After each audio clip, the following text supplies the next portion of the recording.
queria dar as boas-vindas a todo mundo e agradecer aí a presença de vocês aqui, agradecendo especialmente também ao Danilo e à Ana, que logo mais vai estar aqui com a gente, também ao pessoal de Libras, e também às nossas parceiras aí da Bralim, né, que estão no projeto da Plataforma da Diversidade Linguística, que estão junto com a gente na realização desse encontro. Primeiramente, queria só reforçar aquelas boas práticas do mundo virtual, né? Para que todo mundo fique, né, com os microfones desligados, a câmera, enfim, como for melhor para vocês. É sempre bom ver umas carinhas, né, para quem está falando. E aí, enfim, a gente vai começar. Eu sou Camila Deraldo, coordeno aqui o Centro de Referência do Museu da Língua Portuguesa. Quem está comigo aqui é a Cecília Farias, nossa pesquisadora, e também o Tecnologia MLP, que é o Davi, no caso, que é nosso colega aqui no Museu da Língua e que nos ajuda aí nessa parte de discotecagens tecnológicas, de lives e, enfim, e afins. A gente vai, Cecília, eu fazer uma breve introdução, falando um pouco do porquê que a gente está propondo esse evento, esse encontro,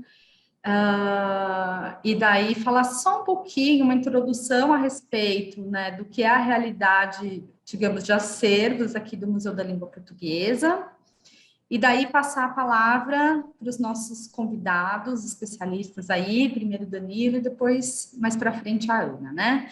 E depois, no final, a gente abre para debate, troca de ideia, enfim, vamos pensar um pouco juntos.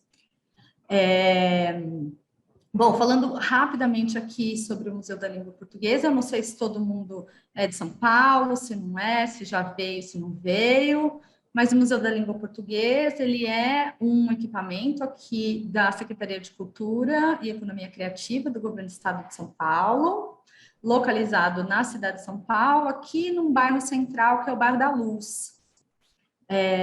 O Museu da Língua, então, é uma realização também, né, com recursos aí do governo federal, do governo do estado de São Paulo, por meio da Secretaria de Cultura, concebido e realizado em parceria com a Fundação Roberto Marinho, e quem faz a gestão é uma organização social de cultura chamada ID Brasil. Indo mais especificamente do porquê, né, a gente propôs esse evento. O Museu da Língua, ele foi inaugurado em 2006, e teve aí anos de, enfim, muito sucesso, especialmente nas suas exposições temporárias. Muitas delas se dedicaram a tratar sobre escritores, né? Então, Guimarães Rosa, Rubem Braga, Cora Coralina, enfim. Teve uma temporária que se chamou Menas, o Certo do Errado, que talvez, enfim, não sei nem dizer quantos anos faz que ela aconteceu e ela ainda reverbera até hoje. Mas, enfim, e aí em 2015 a instituição passou por um acidente, aconteceu um incêndio, ficou anos fechado e reinaugurou o ano passado, com uma estrutura nova que agora conta com um centro de referência, que é um setor aí voltado à realização de pesquisas, qualificação e ampliação do acervo, né, do repertório patrimonial do museu, com a documentação e também com uma parte de difusão, né? E um dos desafios, então, desse processo de implantação é justamente pensar o que o Museu da Língua Portuguesa preserva. Então, ele tem uma exposição principal, que agora é nova, né? Enfim, mas que traz aí uma diversidade de olhares sobre a língua portuguesa e outras línguas, né? Que em contato aí entre si, entre português e tal, né? Vão, enfim, movimentando e recriando, né? A própria língua portuguesa. Mas a gente entende, de certa maneira, que essa exposição, então, ela nos dá, né, essa curadoria, ela nos dá subsídios de reflexão, para que a gente possa, então, aprofundar e tentar entender de que formas a gente pode, então, trabalhar de maneira permanente, né, o museu enquanto uma instituição permanente, na preservação e salvaguarda. Mas aí de quê, né? De que estamos falando? Então, a gente também não veio dar respostas, a gente veio estudar junto com vocês. Bom, acho que, Davi, se você puder pôr a apresentação para mim, por favor.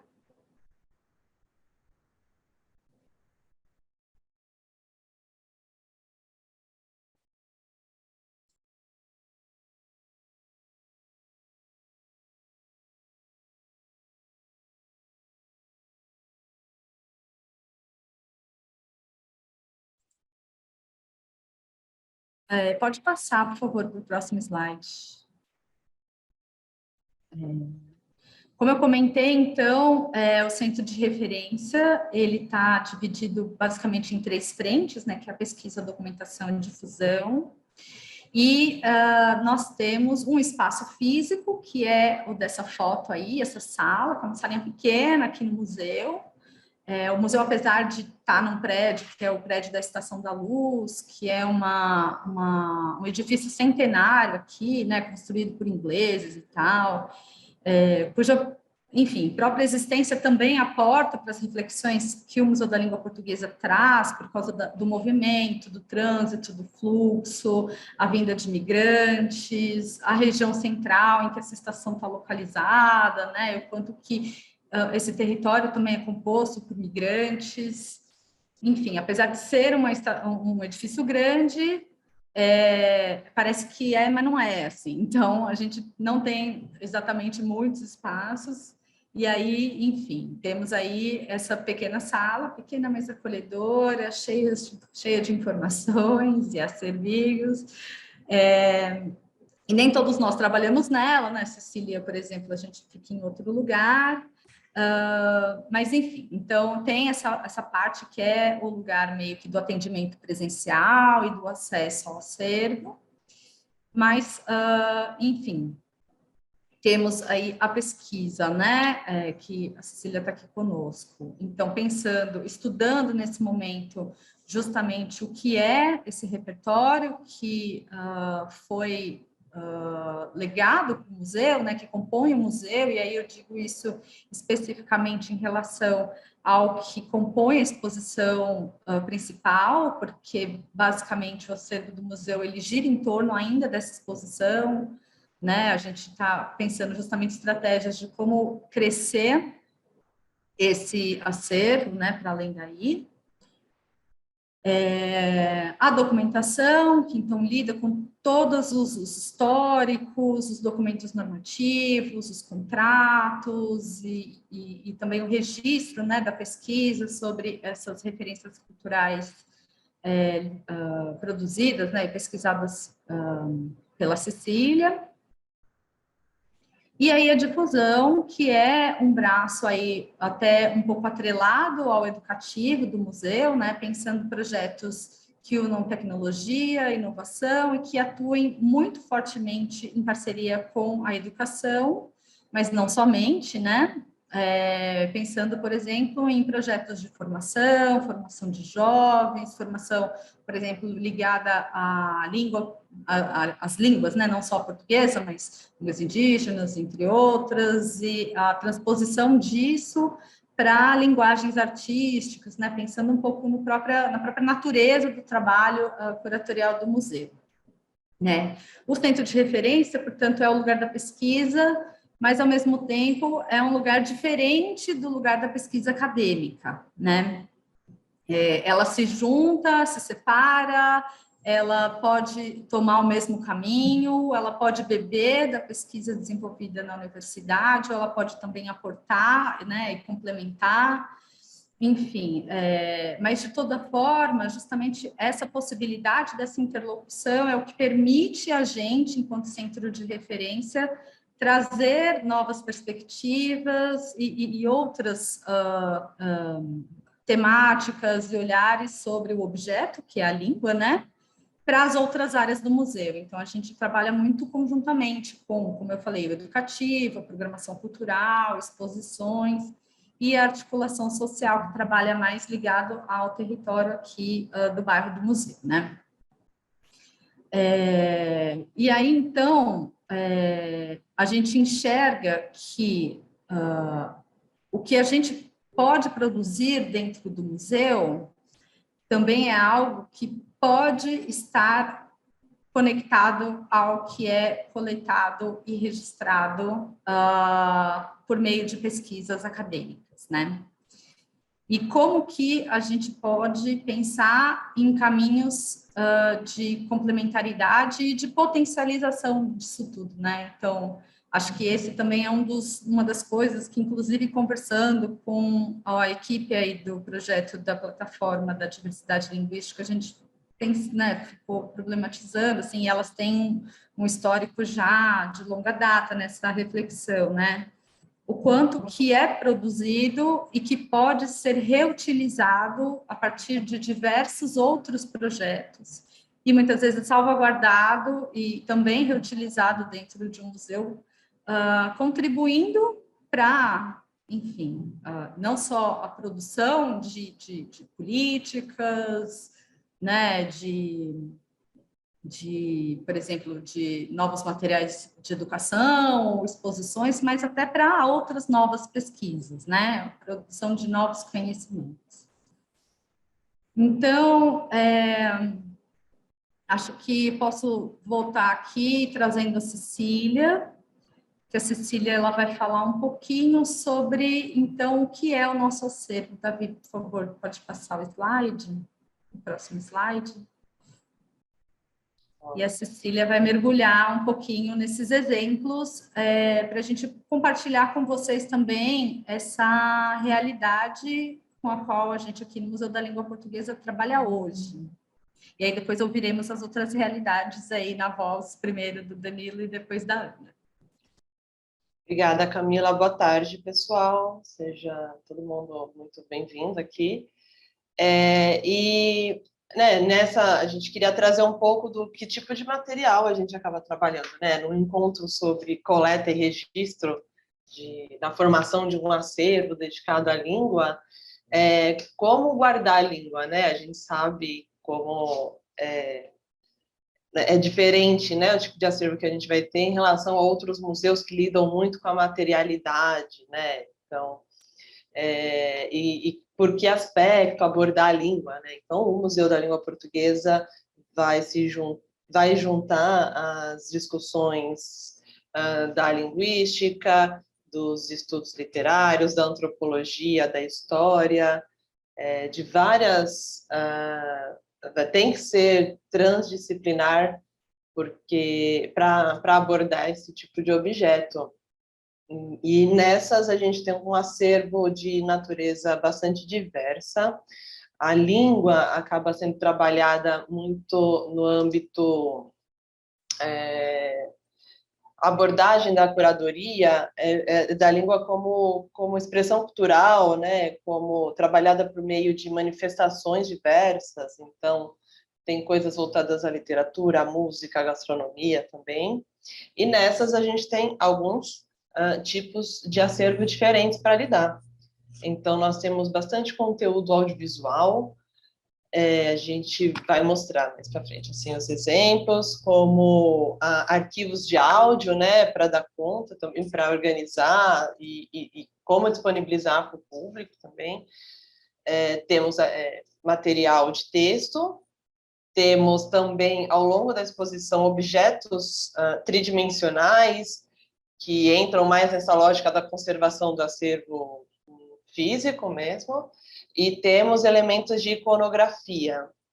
Então, um exemplo, assim, né, essa foto aqui no alto, que está uma das obras, que é a Lute, e é bem material, né? Ao mesmo tempo que tem aqui essa parede lateral que está pertinho, que é de um projeto de projeção, que é projeção de imagens em prédios, que é do Projetemos aqui. Aí onde está escrito, isso é arte. Já aqui embaixo, na foto de baixo, nós temos um trecho da experiência Português do Brasil, como uma linha do tempo do português falado no Brasil. E a gente vai ver que congrega muitas tipos de acervo diferentes. Pode passar o slide, por favor. Aqui é um exemplo desse material, né? Essa aí, na Português Brasil, nós temos, por exemplo, essa tigela, que é do povo Tupinambá, que ela tem cerca de 500 anos, né? Ela é datada do ano 1500 aproximadamente, e é um dos exemplos de como dar materialidade, assim, né? Fazer umas âncoras materiais na hora de falar de língua, pensando que esse acervo foi, essa perspectiva, assim, curatorial, foi mais pensada numa imersão estética, numa imersão visual também. Pode passar, por favor.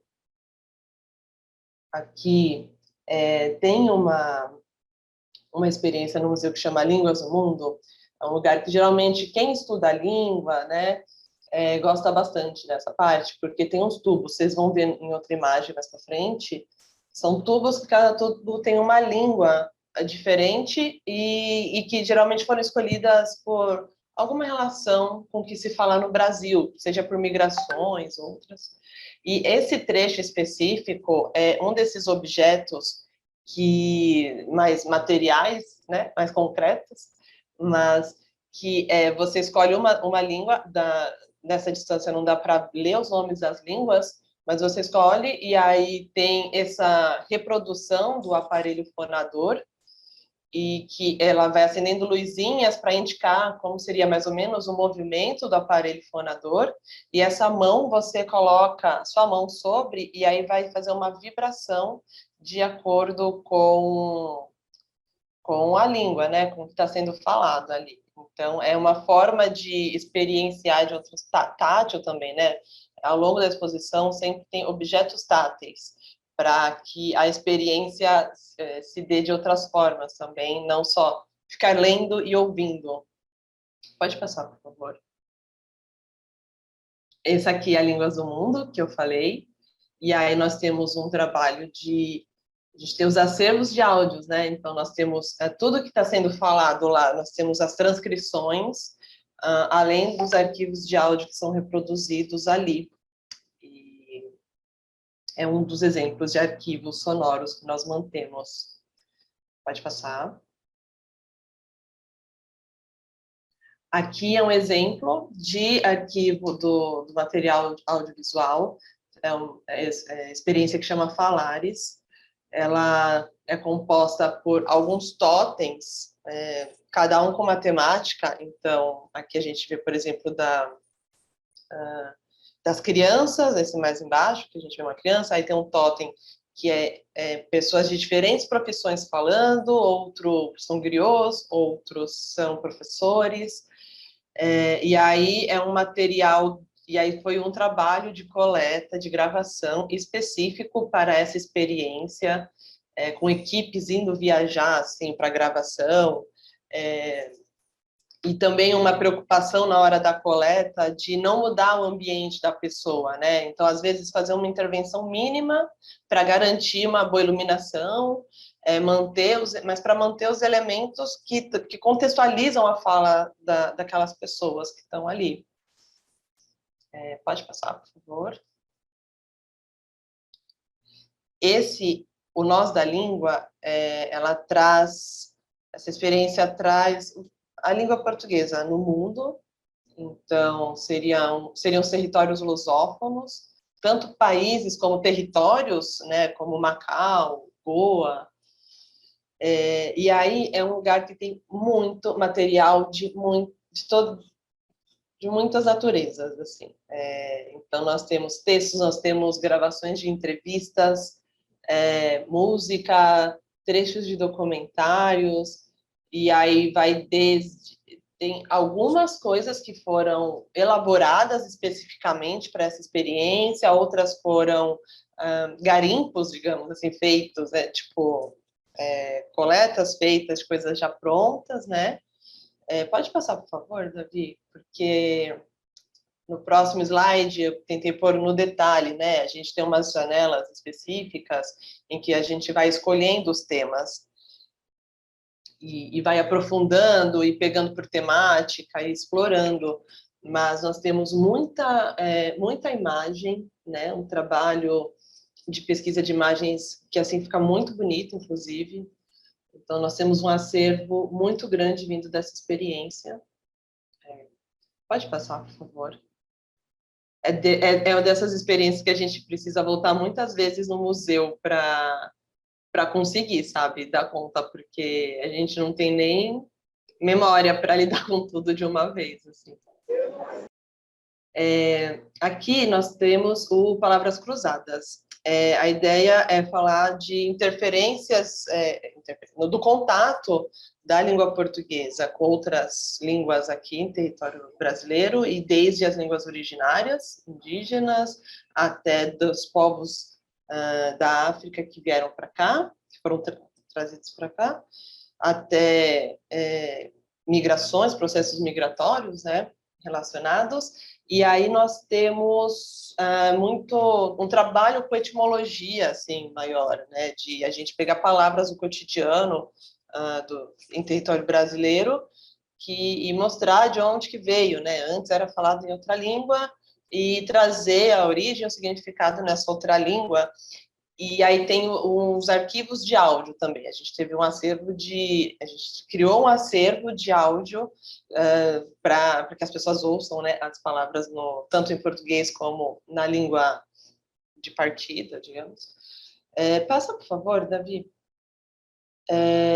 E aqui eu trouxe um exemplo que eu acho bem bacana, que é do totem, que é de línguas Yorubá e Evepon, porque em outros totens a gente lida com o nosso alfabeto latino tranquilamente, sem grandes adaptações, mas aqui é um totem que demandou uma adaptação mais específica, porque essa fonte, e quem já fez trabalho em linguística e que precisava fazer transcrição de coisas, principalmente se não for língua indo-europeia, provavelmente teve que lidar com caracteres especiais. Então, isso aqui foi uma coisa trabalhosa de se criar de forma informatizada para ser acessado pelo totem.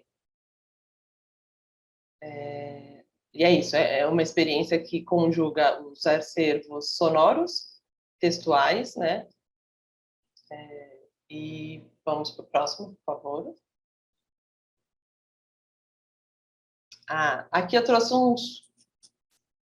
umas telas de um filme que passa no nosso auditório, que chama O que Pode a Língua.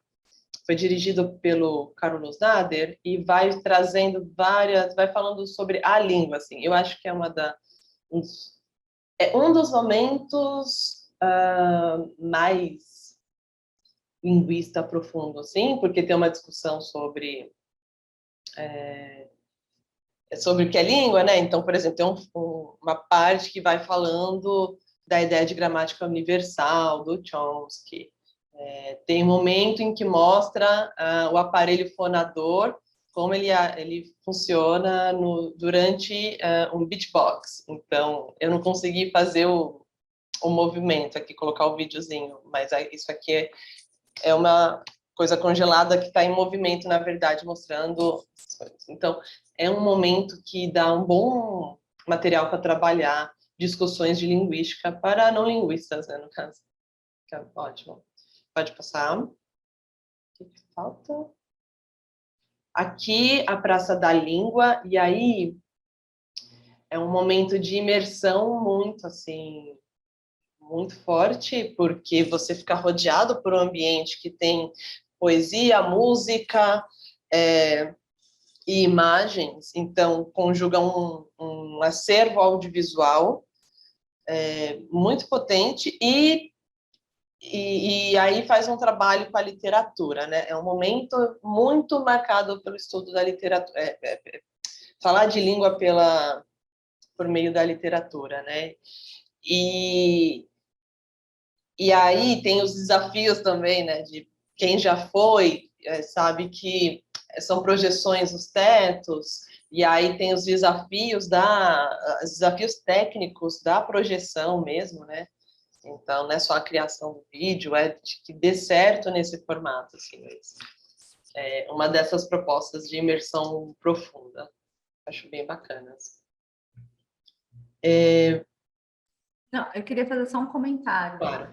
Meio que, não sei se era isso que você ia falar, mas que esses exemplos, né, de algumas das experiências, porque aqui no museu a gente chama de experiência, não chama de sala, não chama de módulo ou de instalação, né? Esse é um pouco o nome, assim, que a gente meio que também recebeu, né, pela própria curadoria e tal.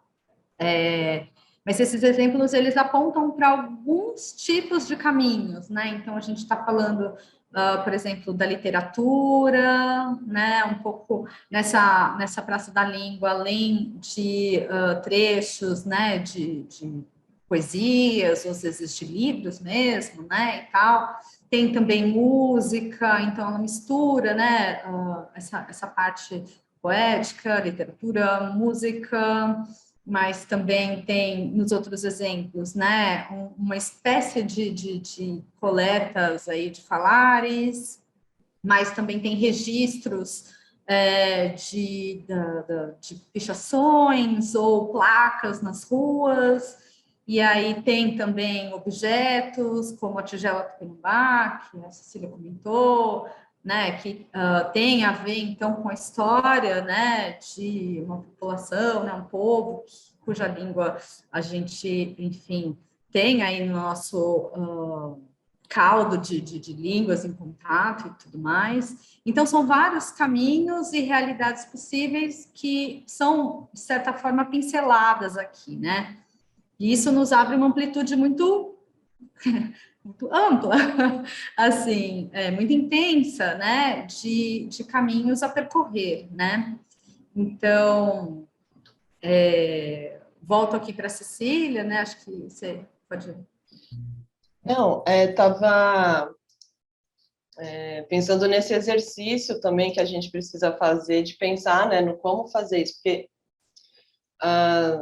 porque na hora da gente pensar em coleta, né, para pensar para esse encontro de hoje, ela vai além do registro inicial, né? Então a gente sabe do trabalho de coleta de dados, de gravações, de vários registros assim, mas parte às vezes da nossa coleta aqui também é de um material já existente, né?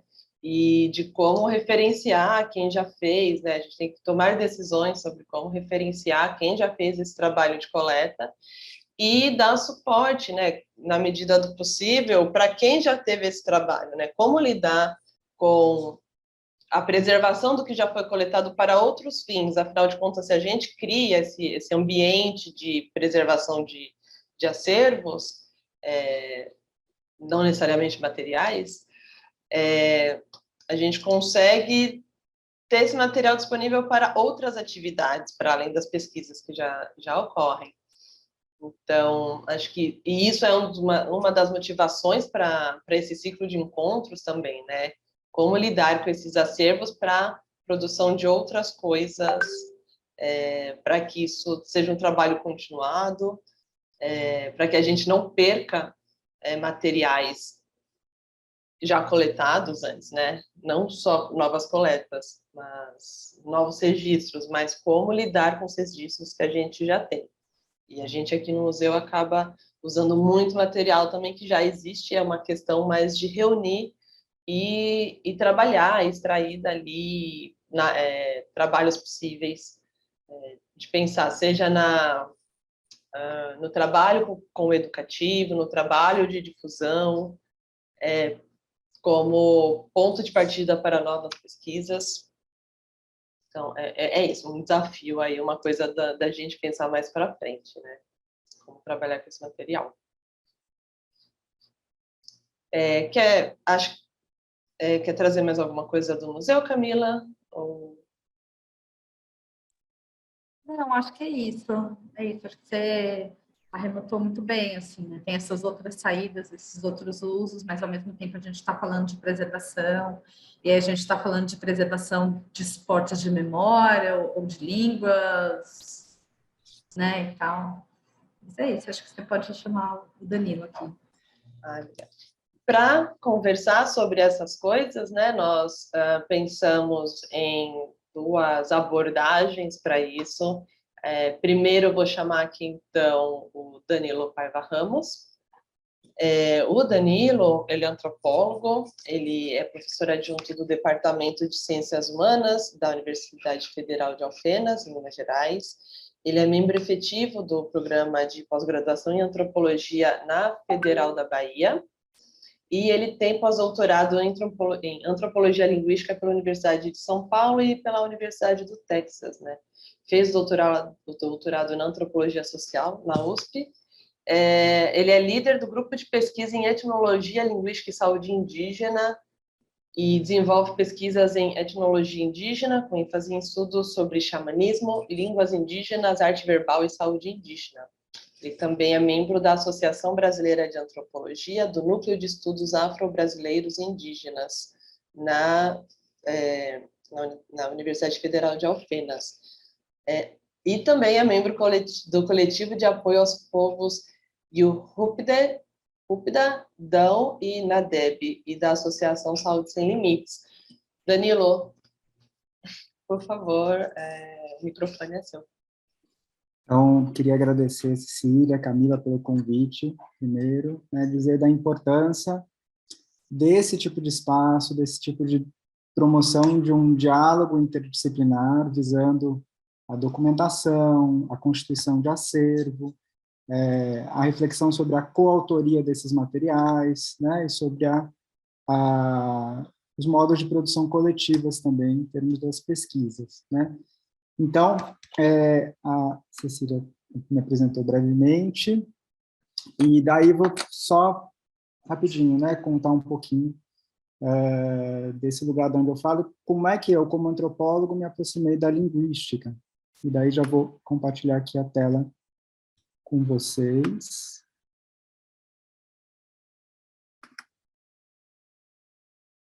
Então, como vocês estejam vendo a minha apresentação, é isso? Vemos, mas está na metade só no momento. Tá, então, está aparecendo agora? Pronto. Agora está inteira? Vemos. Pronto. Uhum. Então, tá bom. Então, hoje eu vou falar um pouquinho, né, dessa relação entre etnografia e linguagem, e vou apresentar um caso, que é o nosso caso de documentação da linguagem xamânica, né? Então, é um trabalho que eu já realizo desde 2007, 2008, com professores Rupida, benzedores, né, desse povo com que eu trabalho, e também com uma linguista, a professora Paty Inseps, da Universidade do Texas. Eu vou, então, fazer uma breve introdução sobre esse campo da antropologia linguística e da etnografia da fala. Depois vou apresentar, né, como é que é esse nosso modo de documentação e de reflexão sobre os gêneros discursivos, e depois vou apresentar esse caso específico da documentação linguística com relação ao xamanismo do povo Rupida. Cecília, dá para a gente apresentar aquele vídeo agora? Ambiental nessa nite.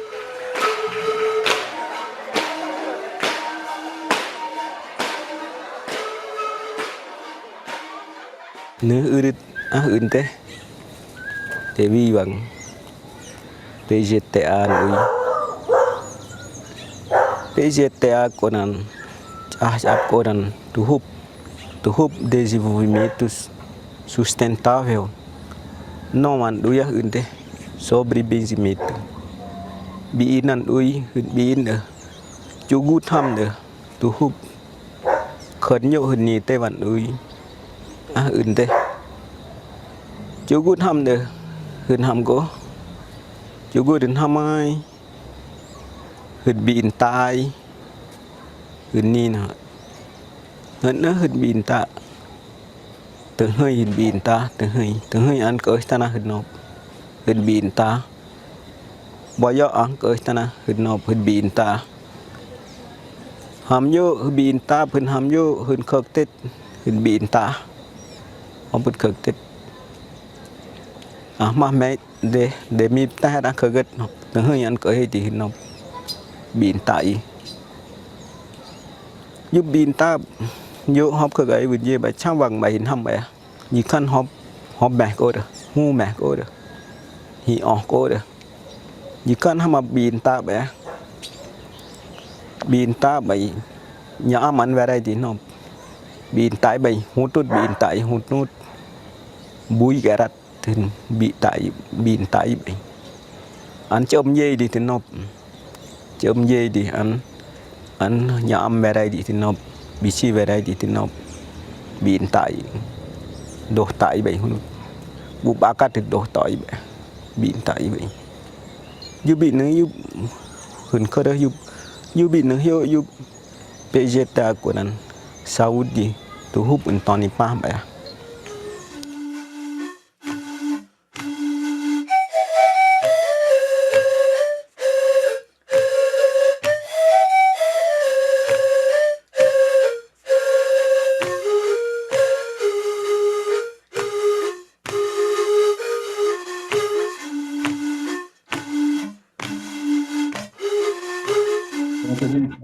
Aí, obrigado. Então, esse vídeo é um vídeo de 2019, ele traz um desafio muito grande para a gente, né? Então, ele é um discurso político do Américo Socote, essa liderança do povo Rupda.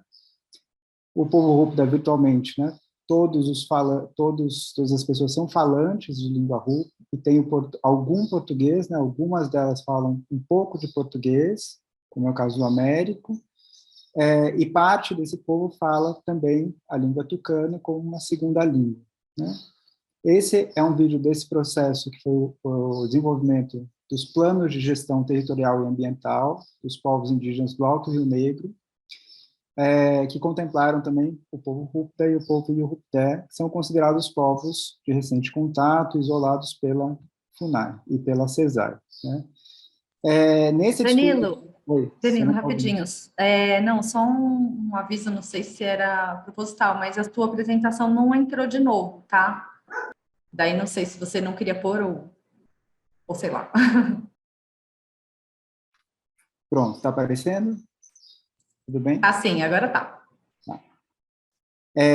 Então, esse discurso político do Américo, ele traz um desafio muito grande para a tradução e para o registro.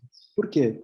Porque ele está falando, né, de como é importante a constituição de um plano de gestão territorial e ambiental para o povo Rupda, em termos de proteção das terras, manejo, mas ele está tomando como referência para a elaboração desse discurso político o discurso xamânico. Então, ele está falando o tempo inteiro a partir de um gênero específico, né, do discurso xamânico, que são os sopro-benzimentos, e ele está trazendo diferentes imagens de um benzimento específico, daí eu vou depois mostrar para vocês, para fazer uma tradução intercultural do que é, para o povo Rupda, né, o sentido de uma política de gestão territorial e ambiental, né? E ele usa um termo, que é um termo muito importante para o xamanismo do povo Rupda, que é o termo cercar, né? Então, é uma ação xamânica e ele está fazendo essa tradução para entender essa proposta de uma política de gestão territorial e ambiental e de autogestão, né? Então, tamanha a complexidade daí do entendimento desse termo e desse discurso dele, que é muito diferente do discurso das demais lideranças indígenas da região, né? Então, para isso, eu vou só fazer uma breve introdução a esse campo da antropologia linguística e da etnografia da fala, para a gente se situar um pouco, né, na diferença dos interesses e como é que isso impacta na forma de documentação e de trabalho, para a gente entender esse discurso do Américo, por exemplo, né? Bom. Então, é interessante a gente, daí eu sempre, né, começo com o Franz Boas, né, um texto ainda não traduzido para o português, que é a introdução ao Handbook of American Indian Languages, né?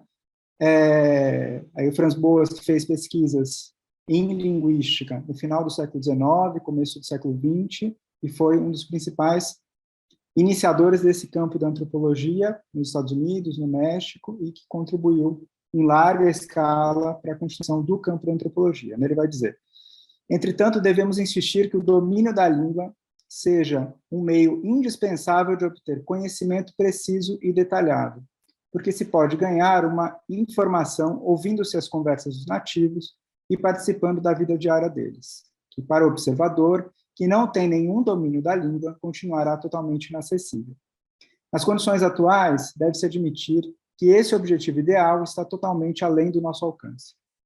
Entretanto, é possível que o etnógrafo obtenha conhecimento teórico das línguas nativas, o que permitirá que ele colete ao menos parte da informação que poderia ser obtida por um conhecimento prático da língua. Felizmente, dada a capacidade do pesquisador de ler sua língua, o indígena é facilmente levado a pensar que ele também é capaz de compreender o que lê.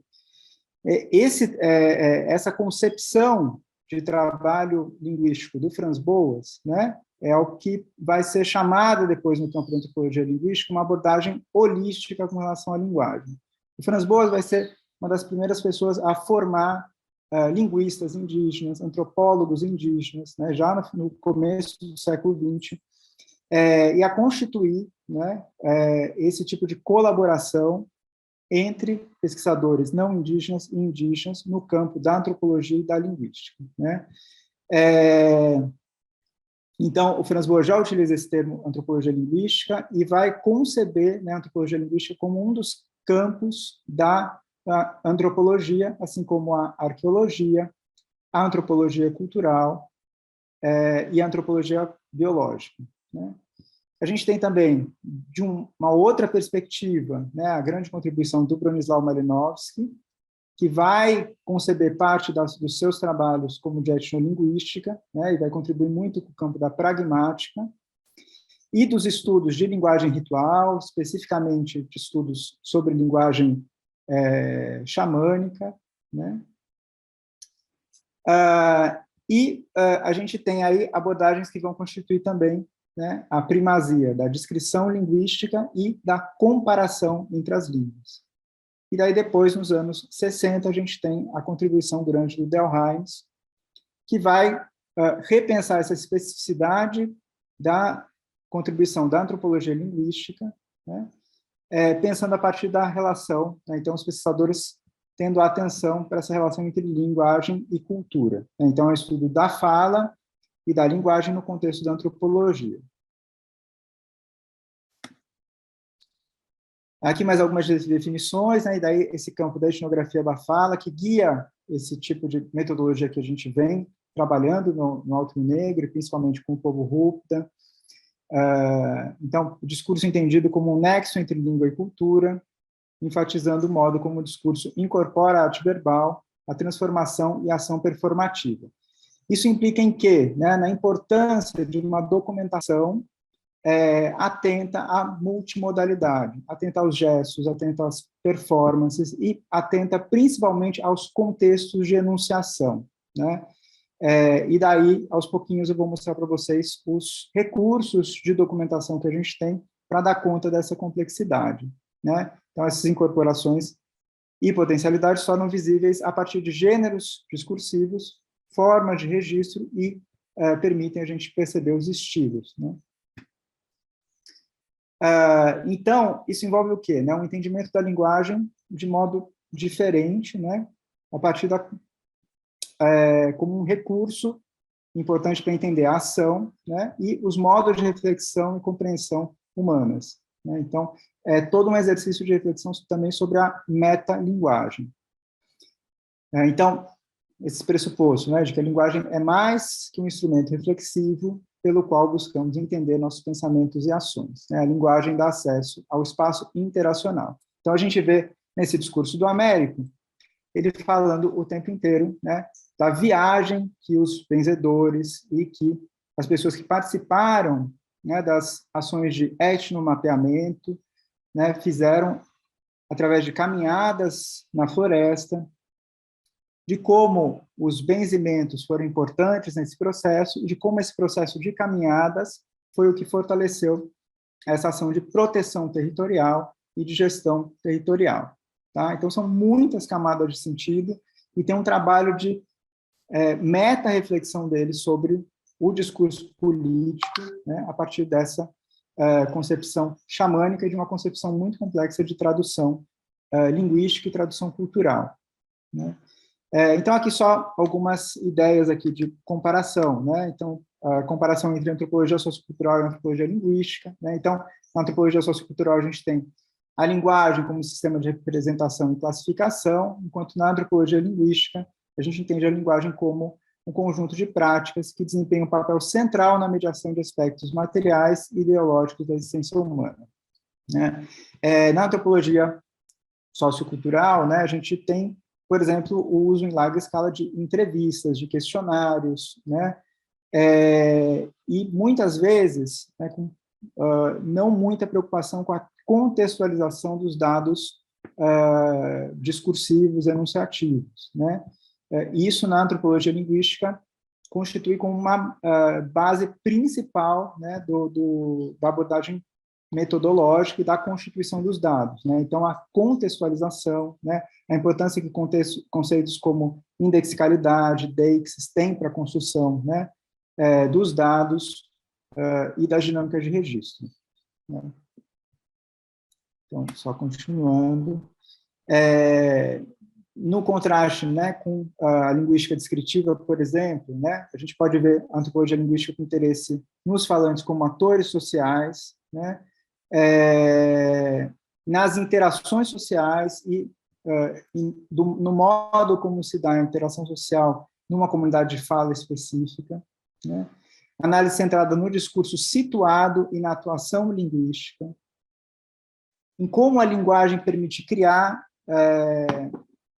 distinções entre grupos, indivíduos e identidades. Daí eu vou falar um pouquinho para vocês também da importância que os estudos de parentesco têm na antropologia para a gente entender qual que é o lugar e o posicionamento do enunciador, né? Então, não é à toa que é o Américo Socrates fazendo esse discurso político. Nem todos os Rupta poderiam fazer esse discurso político para fora, né?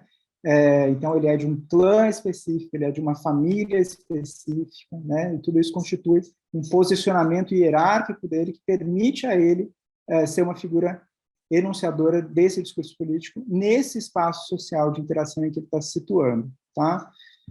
Então, o estudo da capacidade metalinguística de uso da linguagem, o modo como utilizamos a linguagem para falar da própria linguagem, né? Uma definição mínima de metalinguagem, e essa reflexão sobre as unidades de análise, né, dividindo a partir do fluxo contínuo da experiência, né? Então, por isso que conceitos como performance, né, são tão importantes, né? Performance cultural, performances enunciativas, né, são tão importantes para esse nosso campo, né? E daí as segmentações analíticas, né, e daí isso é muito importante, né, seguem aquelas entendidas pelos próprios interlocutores. Daí, quando a gente for falar das linguagens, da linguagem dos benzimentos, né, da linguagem xamânica, eu vou explicar um pouquinho como a gente vem trabalhando, né. E daí, no contraste com a sociolinguística, a antropologia linguística, pensando, né, partindo muito mais de abordagens de metodologia qualitativa, né, e uma base de referência teórico-metodológica na etnografia, né, que envolve a permanência, o convívio, né, de longa data com os interlocutores, o compartilhamento das metodologias, dos instrumentos de pesquisa, das formas de registro, né, inclusive do protagonismo em termos desse registro e da construção dos dados, né. E daí um interesse grande da antropologia linguística nessa colaboração com a sociolinguística, né? Então, a gente vê uma interdisciplinaridade muito grande na história desses campos e no modo como, de um lado e de outro, a gente tem contribuições importantes. No Brasil, a gente tem, né, um marco, né, no trabalho do Arion Rodrigues, nos anos 60, né, de um início de interesse em termos de etnolinguística, e depois a consolidação, né, do programa de pós-graduação em linguística no Museu Nacional, que, né, desde sempre se propôs a integrar antropólogos e linguistas, né, e depois, né, o programa de pós-graduação da UNB, né, e daí a contribuição muito importante do Arion Rodrigues nesses dois programas. E daí a gente tem a Constituição, então, e no Brasil isso se dá de uma forma muito interessante, de enfoques e temas trabalhados por esse campo interdisciplinar da antropologia linguística, sendo divididos e marcando a interdisciplinaridade entre diferentes sub-áreas, né? Então, primeiro, né, os diálogos interdisciplinares entre linguística e antropologia, mas também nos estudos de folclore, e daí toda a proposta, por exemplo, né, do Mário de Andrade, né, e daí os estudos de dialetologia, os estudos de folclore, né, que vão se desenvolver em várias partes do país. O campo de letramento e educação, né, como um campo também importante, e daí se situando entre as letras e o campo da educação, né, e daí de modo incipiente ainda, né, mas com algumas contribuições importantes de autores da antropologia da educação brasileira, né, sociologia cognitiva e cognição social, né, aquisição da linguagem infantil, e daí algumas pesquisas também muito importantes, e etnometodologia. E daí, então, a gente volta para uma definição, né, desse campo de estudos. Então, sendo um campo radicalmente interdisciplinar, e dependendo muito desses diálogos entre antropologia, sociologia, linguística, literatura, dentre outras áreas, né? A contribuição importante do Delheims, a constituição do campo, né, com essa nomenclatura, antropologia linguística, linguística antropológica, etnolinguística, e daí alguns subtemas, né, de enfoque como etnopoética, estudo de arte verbal, e daí esse enfoque específico que já foi, né, enfatizado pelo Delheims na relação entre linguagem e cultura, né? E daí a importância, né, dos estudos sobre práticas de escrita, modos de fala, né, gêneros discursivos, como a gente vai ver, e daí uma contribuição para o campo da antropologia. E daí, no Brasil, historicamente, a gente tem uma separação muito grande entre antropologia e estudos da linguagem, né? E isso trouxe um problema sério para o desenvolvimento da nossa área, da antropologia no Brasil, que é essa dificuldade de integração, né, de ênfases e do trabalho com a linguagem no âmbito de uma contextualização antropológica maior dos dados, né? Então, essa compreensão que a antropologia linguística traz, né, de que a antropologia o tempo inteiro está trabalhando com dados linguísticos também, né? Ela produz relatos de campo, ela produz descrições, listas de nomes, listas de toponímias, né, narrativas, histórias, crônicas de situações, né? Então, o trabalho com a linguagem envolve o fazer antropológico de um modo total, né? Então, essa reflexão ela vem agregando muito para o campo da antropologia no Brasil, né? A pesquisa de campo, então, não só baseada em pergunta e resposta, em entrevistas, mas também na observação das interações sociais e comunicativas, né? E a reflexão sobre modos de convenção no registro, na transcrição, na tradução e na apresentação dos dados, né? E daí começo a entrar mais em algo que vai ajudar muito a gente a entender esse discurso do Américo Socorte, né? Então, esse campo da antropologia linguística e a etnografia da fala vão contribuir para a gente, né, uma escuta atenta ao que as pessoas dizem quando elas se reúnem, por exemplo, ao uso dos gravadores e câmeras de vídeo para registrar as interações comunicativas. Então, isso muda muito, né, a forma de gravar, né? Então, é muito importante a gente gravar os eventos, as performances, né, as reuniões, as conversas, envolvendo todos os participantes, né? Então, como é que a gente faz esse tipo de registro? É importante a gente ter, né, um registro que permita a gente ter acesso ao corpo inteiro, né, e a todas as formas de gesto, de posicionamento corporal do enunciador, né? Então, isso envolve uma prática de documentação que é complexa, né, mas que é muito importante, que é a prática de documentação multimodal da linguagem, entender o que as pessoas fazem com a linguagem, com as palavras, com os silêncios, com os gestos, com o corpo nas situações comunicativas, né, e daí isso resulta nesse entendimento, né, da fala como um ato social, e traz um impacto muito grande para o nosso entendimento desse processo de produção dos dados, né? Então, é importante, né, para a documentação esse entendimento da diversidade linguística, né, e o registro, principalmente, de gêneros verbais, né, das situações comunicativas e dos diversos usos que os falantes fazem da linguagem para se comunicar. E daí, aqui eu vou dar ênfase a um gênero discursivo específico, que são os soprobenzimentos, e a gente vai conversar um pouquinho mais sobre isso, né. Dentre os gêneros discursivos que vêm sendo enfatizados pela pesquisa em antropologia linguística, né, a gente tem narrativas mito-históricas, cantos, diálogos e falas rituais, benzimentos, né, entendidos como formas verbais, discursos públicos e políticos, né, histórias de vida, toponímias, conversas cotidianas e termos técnicos.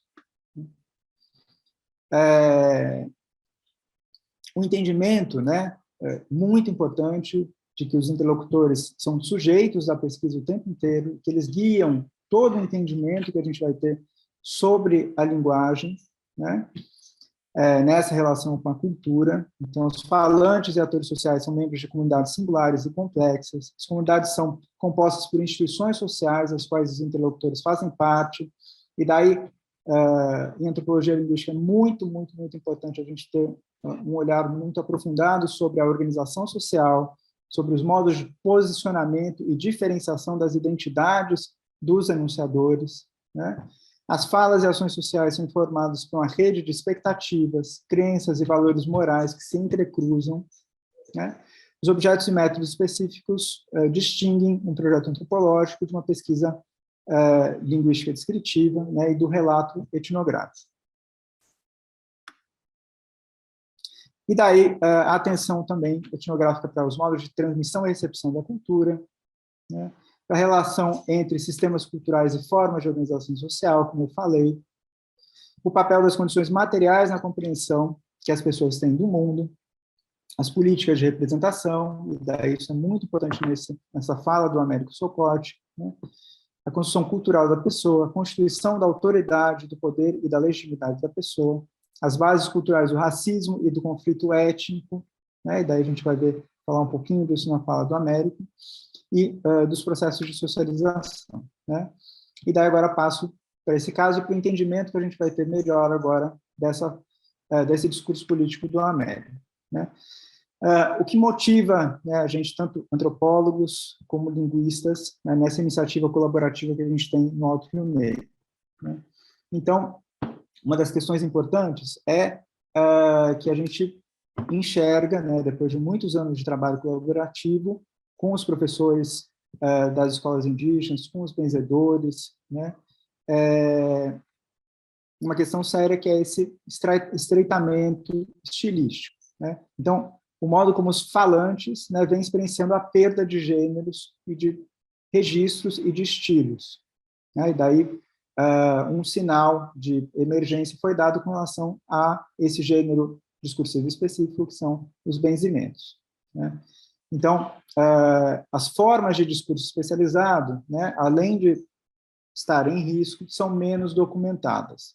E daí isso tem a ver também com a complexidade da documentação dessas formas discursivas específicas, como, por exemplo, a linguagem ritual, né? Então, a importância das formas de discurso especializado para a comunidade de falantes nem sempre é evidente, né? Então, ela depende desse trabalho etnográfico sensível, de escuta, né? E depende de entender o porquê desses gêneros e não exclusivamente numa chave de registro da importância estética, né? Desses gêneros de arte verbal, né? Mas da eficácia para a saúde, da eficácia política, né? E aí a gente vai falar um pouquinho mais disso. O alerta requer um engajamento longo e contínuo no contexto cultural e local. Então, por isso, a etnografia é uma abordagem teórico-metodológica central, né, nesse tipo de iniciativa, porque requer um convívio longo. Então, tem esse texto que eu vou mostrar para vocês, esse texto de benzimento, é um texto que a gente trabalha com ele já desde 2007, né, então mais de 10 anos de trabalho com esse texto específico, né? Então, são traduções, retraduções que são feitas desse texto, né? Então, muitas iniciativas, então não é uma iniciativa única de coleta do registro linguístico, do registro verbal, mas múltiplas tentativas com vários enunciadores diferentes, né? Muitos momentos de escuta, de apreciação, de leitura, de correção, né? Tanto das transcrições como das traduções, né? Então, isso mostra um pouco a complexidade desse tipo de trabalho, né? E daí já aponta para a gente modos de se entender depois a concepção dos próprios acervos desse tipo de documentação, né? Então, o foco, né, agora nessa parte da apresentação é mostrar em que medida as ações de registro e documentação do sobre-benzimento xamânico vêm permitindo a participação ativa de benzedores e professores no processo de fortalecimento da língua Hup e da arte verbal desse povo, né? Então, a língua Hup é uma língua falada por 2.200 falantes, aproximadamente, né? Pertence à família Nadu-Hup, tem como línguas irmãs o Nadeb, o Dão e o Hup, e teve como principais iniciativas de documentação, né? Um dicionário, do Henri Ramírez, em 2006, e uma gramática de descrição linguística da Patience Epps, em 2008. Aí a gente tem esses materiais, muitos desses materiais de arte verbal e de documentação linguística vem compondo um acervo, parte do acervo, né, do Arquivo de Línguas Indígenas Latino-Americanas, o AILA, sediado na Universidade do Texas, né? Então, o alerta, né? Então, nas últimas décadas, os Hup entraram em contato mais intenso com a sociedade nacional, segundo os mais velhos, as vivências dos filhos, que os filhos tiveram nas escolas salesianas e municipais, as viagens para a cidade, no garimpo e demais relações estabelecidas com os brancos, né, fizeram com que muitos não conseguissem aprender os benzimentos, nem realizar as práticas de proteção e cura. Então, isso gera um problema muito sério, um problema existencial para essas comunidades, né, porque as proteções xamânicas são muito importantes e elas asseguram o bem viver, né? A boa realização dos rituais, o bom desenvolvimento corporal, a proteção com relação às doenças, né? Então, pode ser percebido que as mudanças que os falantes Hup têm experienciado ao longo da última geração vem gerando um estreitamento linguístico, e se percebe, né, nos riscos linguísticos, e aí, né, isso sinaliza riscos linguísticos mais profundos, né? Então, recentemente, né, nos anos 2000, a gente teve a elaboração de uma grafia para a língua Hup, com a participação intensa dos professores Hupda, né, e a consolidação da escola diferenciada do povo Hupda, né, que tem um grande desafio, que é o desafio de contratação dos professores, né, como professores concursados e efetivos. O envolvimento dos professores indígenas, de linguistas e antropólogos, né, nesse processo todo se deu por meio de oficinas realizadas em São Gabriel da Cachoeira, né, e em meio à constituição do processo de magistério indígena. E daí se consolida um dicionário bilíngue, materiais didáticos e diferentes práticas de letramento, né? Um dos momentos mais importantes para a documentação desse gênero discursivo específico, que são os benzimentos, os sopro-benzimentos, né, são as rodas de coca, né? Então, são encontros dos xamãs, de benzedores e pajés, que acontecem quase todas as noites, em que eles conversam sobre benzimentos, né, sobre benzimentos, sobre narrativas míticas, sobre as caminhadas que eles fazem na floresta, sobre política.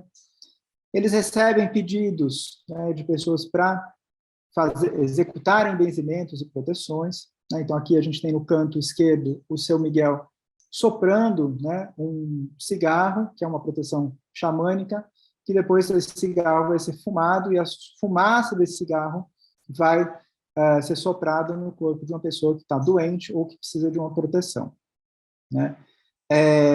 E eles, realizando esses benzimentos, eles se deslocam espiritualmente por diferentes regiões do cosmos, né? Então, a complexidade desse espaço e desse tipo de dinâmica de conversação mútua, né? E daí vocês podem imaginar a complexidade também do registro linguístico, do registro e documentação desse gênero, né, em meio a essas conversas noturnas. Então, são compartilhados exclusivamente por homens ou mulheres, né, mas depois da menopausa.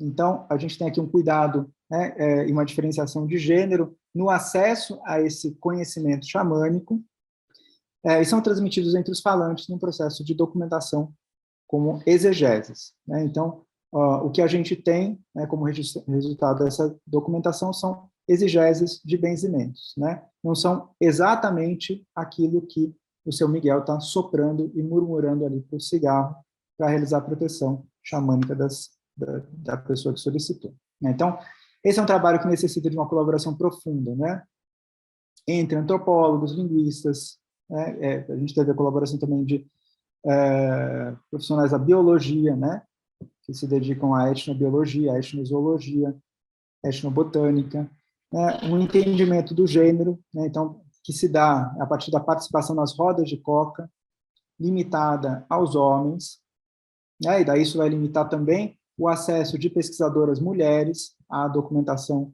desse gênero, né, e a constituição de uma abordagem de colaboração com a comunidade de longo prazo, né, com os especialistas mais idosos e com jovens que ajudam no processo de documentação. E daí aqui a gente entendendo melhor esse discurso do Américo, né? Então aqui a transcrição em língua Hup, né, e a transcrição em língua portuguesa, que não teria sido possível, né? Então essa tradução não teria acontecido se a gente já não tivesse um entendimento muito grande do que é esse discurso xamânico, né? Então, ele está entendendo essa política de gestão territorial e ambiental, né, que vai fortalecer a demarcação da terra rúpida, e para isso ele está trazendo a referência, né, do sopro-benzimento, e de um sopro-benzimento específico, que é o sopro-benzimento dos caminhos.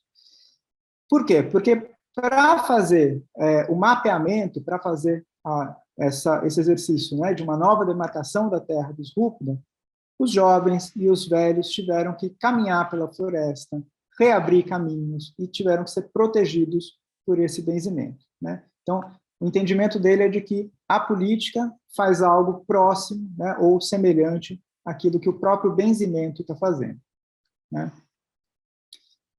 E daí, aqui, o benzimento, né, a documentação do benzimento. Então, aqui, o seu Ponciano, que é um grande benzedor Rúpida, né, e daí o modo como ele vai enunciar essa exegese de benzimento, né, ele vai dizer: primeiro, eu faço ser ouvido na canoa da cobra Uirapixuna. Na canoa da cobra Uirapixuna. É importante a gente entender que ele está inserindo os caminhantes dentro de uma cobra que é uma canoa, e é uma cobra que é predadora de outras cobras, né, para proteger essas pessoas que vão caminhar na floresta. Para deixar essa canoa com vocês, todos dentro, até onde vai o caminho. A canoa da cobra Uirapixuna. E aqui ele faz uma enumeração, né, paralelística de uma série de canoas feitas com diferentes paus, né? Canoa do pau amarelo, canoa pau amarelo, canoa folha longa de louro, canoa árvore louro sapo, a canoa árvore jaca-jaca.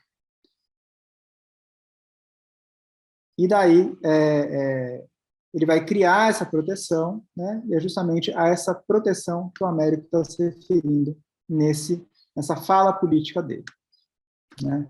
Então, isso faz com que a gente pense, né, sobre a importância da documentação de gêneros diferentes, mas também da inter-relação entre esses diferentes gêneros verbais, né? E sobre essa atividade metalinguística de tradução cultural, né, e de meta-reflexão sobre a linguagem que os enunciadores têm, né? Então, essa atenção do pesquisador ela é muito importante, né? Então, aqui, né, no PGTA, né, nos planos de gestão territorial e ambiental, né, a gente tem uma documentação dos benzimentos que se relaciona às ações de etnomapeamento e manejo florestal por meio de ações elaboradas pelos planos de manejo, né? Uma outra iniciativa que a gente teve durante o trabalho de campo foi a constituição de um livro de benzimentos, né? Um livro único, não reprodutível, né, que não podia ser acessado nem pelas crianças, nem pelas mulheres, cujas gravações só podiam ser escutadas nessa roda de coca, com o uso de fones de ouvido pelos participantes dessa roda de coca, né? Então, não pode ser trabalhado na escola. Então, essa linguagem dos benzimentos, ela é xamânica e ela tem poder, e por isso, né, ela não pode ser trabalhada na escola nem com as crianças, porque o poder pode afetar a saúde das crianças, né? Deve restringir-se à leitura silenciosa ou em voz alta nas rodas de coca, né? A escuta em gravações nas rodas de coca é feita com fone de ouvido, e as gravações e benzimentos transcritos não podem ser acessados por outros clãs ou por pessoas de outras etnias, né? E daí aqui só... Você me dá licença um minutinho? Claro, desculpa te interromper. A gente podia ir finalizando essa parte para dar tempo, e daí trabalhar as outras coisas mais na hora das perguntas, para dar tempo da Ana falar, e a gente também tem um momento de trocas mais para frente. Não sei quanto falta, como é que está no seu planejamento aí? Mais 5 minutos. Ok. Então, tá bom. Então, aqui só para detalhar, né, essa sequência. Então, a gente tem sessões de gravações dialógicas, escuta restrita com fone de ouvido, sessões de transcrição e tradução dialógicas de pesquisadores com professores RUP, a leitura de textos transcritos em voz alta nas rodas de coca pelos professores, as caminhadas florestais para o entendimento indexical de referências zoológicas, botânicas e cosmográficas dos benzimentos, a revisão da transcrição, cotejando gramática da língua RUP, etnomapas, enciclopédias botânicas e zoológicas, conversas sobre a utilização de livros de benzimentos e áudios no aprendizado dos benzimentos, novas sessões dialógicas para revisão de transcrições e traduções com os professores, novas apresentações de transcrições e traduções nas rodas de coca para os anciões e a retomada de acordos éticos sobre pesquisa e utilização de enunciados xamânicos para pesquisas, né? Então, esses acordos éticos, eles são retomados a cada momento, né? Então, aqui essa iniciação de documentação ao longo dos caminhos, né? Então, pelo Américo Socote e pelos seu José Salustiano, então o Américo participando ativamente desse processo, né? O mapeamento e todo o detalhamento, né, dos percursos, das toponímias, da hidrografia, do relevo, das áreas de caça, então tudo isso informando também a documentação desse gênero específico, né, das moradas dos homens de animais, então todo esse entendimento cosmológico e cosmopolítico dessa documentação, e a participação dos professores nas rodas, muitas vezes usando, inclusive, o próprio chão de areia para gerar representações gráficas, né, e auxiliando na transcrição e na revisão das transcrições e traduções. Então, só para fechar, né, então, a importância dessa documentação de benzimentos, né? Então, papel muito importante do envolvimento da comunidade nesse processo de documentação, né? Não para as escolas, para a produção de materiais didáticos, mas como um modo de incorporar textos escritos e gravados ao ensino tradicional associado ao gênero específico, né? Os professores RUPDA, com a mediação educativa, a mediação educativa dos professores entre saberes dos anciões e novos contextos de aprendizado das escolas, e o aprendizado de professores e jovens sobre a cosmologia indexical, né, importante para o entendimento das narrativas orais, da linguagem dos benzimentos e para a elaboração dos próprios planos de manejo, né.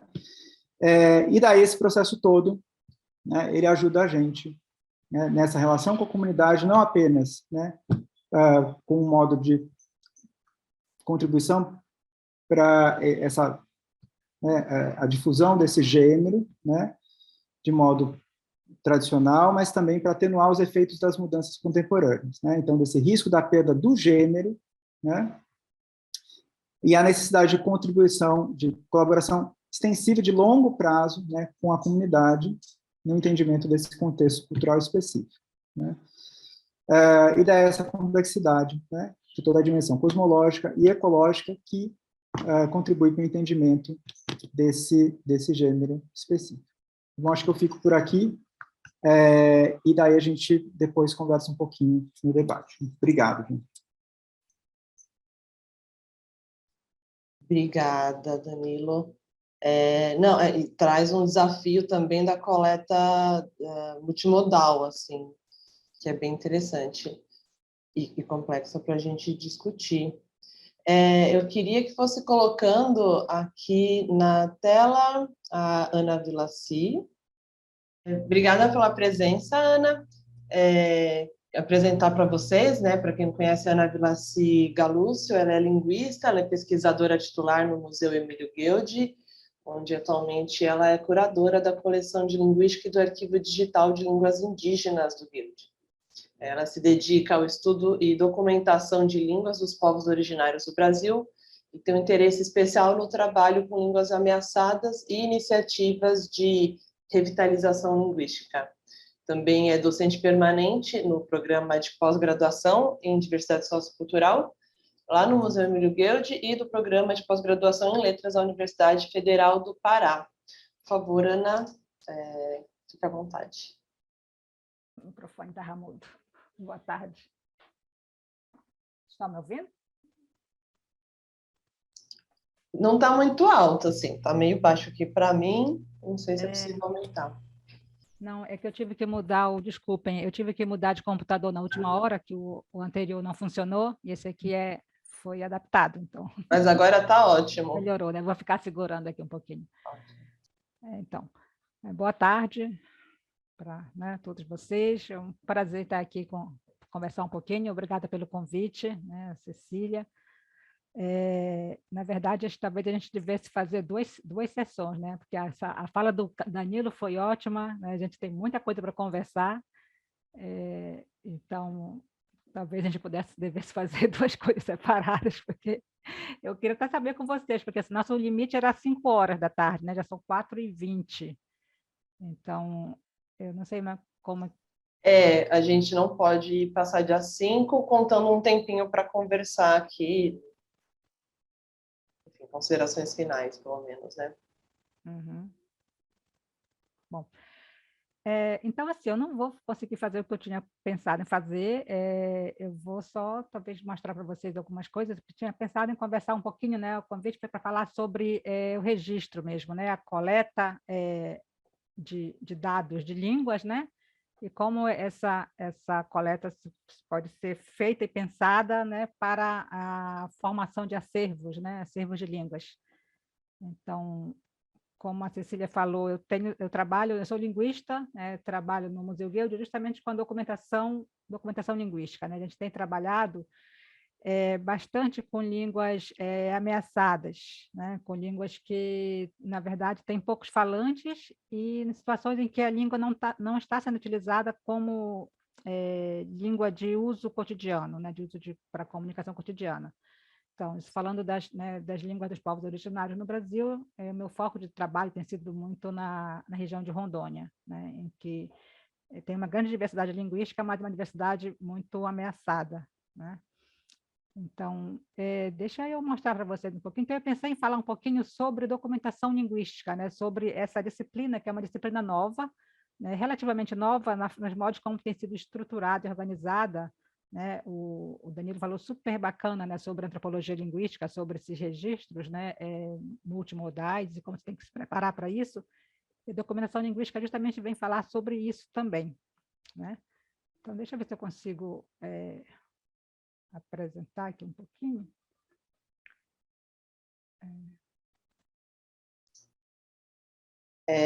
Aqui, para mim, a tela da Ana também está congelada. Então, não sei se foi tudo lá que travou. Aguardar só, né? Peço um pouquinho de paciência aí, pessoal, para a gente resolver.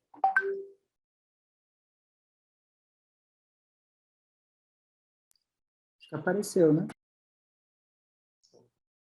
A parte dos slides estão aqui porque a tecnologia do museu colocou, a equipe de tecnologia.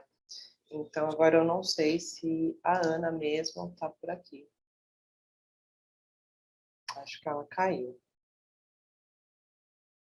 Olha, eu acho que enquanto a Ana está resolvendo, Tem uma coisa, né? A gente optou, inclusive, por fazer de forma fechada e não transmissão no YouTube, para que fosse possível uma outra troca aqui, um pouco mais tranquila do que só chat. Então, eventualmente, a pergunta também pode ser feita por áudio. Estou pensando aqui, estou vendo aqui, né, os comentários relacionados à apresentação do Danilo, a Luciana de Melo de Carvalho, por exemplo, contando como algumas palavras sempre têm que ser ditas em português, né, que não tem na língua RU. E o que mais nós temos aqui? Maria Eugênia, acredito que ela perguntou se tem a transcrição fonética também. Acredito que foi no momento da apresentação do museu, né? E não temos ainda, na verdade, a gente tem todo um trabalho agora, depois da abertura do museu, de ir aprofundando a catalogação dos acervos, de ir qualificando as nossas referências e tudo mais, e uma transcrição fonética seria um desses trabalhos, né, a serem feitos posteriormente. Não foram coisas que ficaram prontas pré-abertura, reabertura do museu. E, enfim, se alguém quiser já aproveitar e fazer alguma pergunta para o Danilo agora, nesse intervalo aqui de questões técnicas, fique à vontade, tá, gente?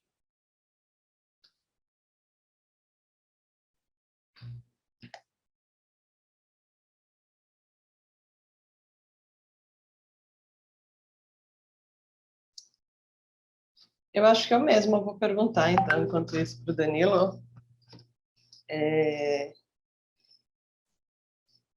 Assim, uma coisa que me chama muita atenção, interesse, é essa parte da multimodalidade mesmo, né? De como lidar, né? Como não existe um tratamento de língua isolado de outros fatores, né? Não se entende língua como um módulo isolado, é preciso dar conta de contexto, de ambiente, de toda a ecologia ali da interação, né? Então, se quiser aprofundar um pouco nesse, né, assim, do cotidiano mesmo, sabe? Do dia a dia, como é que é lidar com isso na parte técnica, do preparo que o pesquisador precisa ter, né? Porque a pessoa precisa, além de estudar antropologia, linguística, ela precisa aprender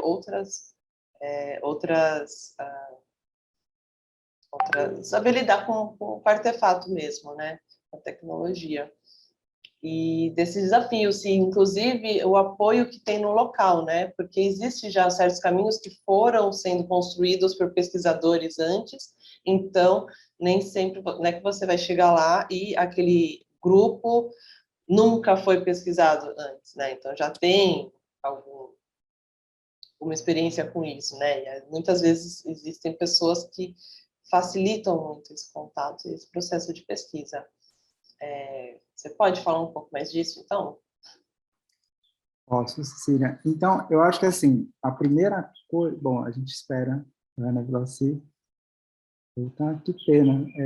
Bom, eu também queria pedir desculpas, em meio à apresentação, o recurso audiovisual e tudo, não consegui controlar tanto tempo, então, agradecer, Cecília, por você ter me interrompido. Espero que a Ana consiga voltar. Então, eu acho que, assim, uma primeira questão, né, por isso que eu fiz questão de ter essa primeira parte mais teórica, né? Por quê? Porque envolve um outro entendimento do que é a linguagem para a gente entender outro modo de documentação linguística, né? Então, é muito comum que a gente tenha, quando as pessoas falam de, vou fazer o registro multimodal, e daí já aparece a figura da câmera. Então, eu tenho que fazer, né, eu tenho que gravar com a câmera, né, o corpo inteiro e todas as pessoas, ao mesmo tempo que, qual que é o desafio que isso gera, né? Isso limita muito a espontaneidade da situação, né? Então, como é que a questão etnográfica é como construir a introdução dos equipamentos de registro, né? As pessoas participarem, né, do uso dos próprios, da câmera fotográfica, do gravador, da câmera filmadora, né? Faz parte delas entenderem e também delas, de alguma forma, também não estranharem tanto, né? Mas, por exemplo, os benzimentos, né, daí um exemplo bem prático, né? Eles nunca gostaram, né, que eu fizesse o registro na própria roda de coca.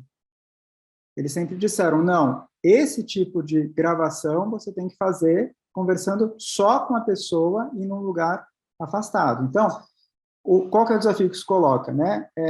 A documentação multimodal, ela não necessariamente ela é a documentação completa audiovisual, né? Então, exige a gente ter um olhar crítico com relação a isso. Por quê? A documentação completa audiovisual, ela pode representar o quê, né? Inclusive uma não adesão dos interlocutores, dos falantes, para essa forma de registro, né? Então, é por isso que essa consciência do pesquisador ela é muito importante, né? E por isso que essa outra visão com relação à linguagem e a atenção à meta-reflexão que as pessoas têm com relação à linguagem e aos gêneros, né? Então, já teve, né? A gente tem gravações de benzimentos com esse aporte multimodal audiovisual, né? Então, gravando a pessoa de corpo inteiro, né? Com bom registro de áudio, né? Mas também atento à gestualidade, isso, né, numa perspectiva audiovisual. Mas tem, por exemplo, todo o trabalho que eu fiz sobre registro de sonhos, de conversas de sonhos, que eram conversas ao longo dos caminhos que a gente fez, caminhos florestais, né? São registros no caderno de campo.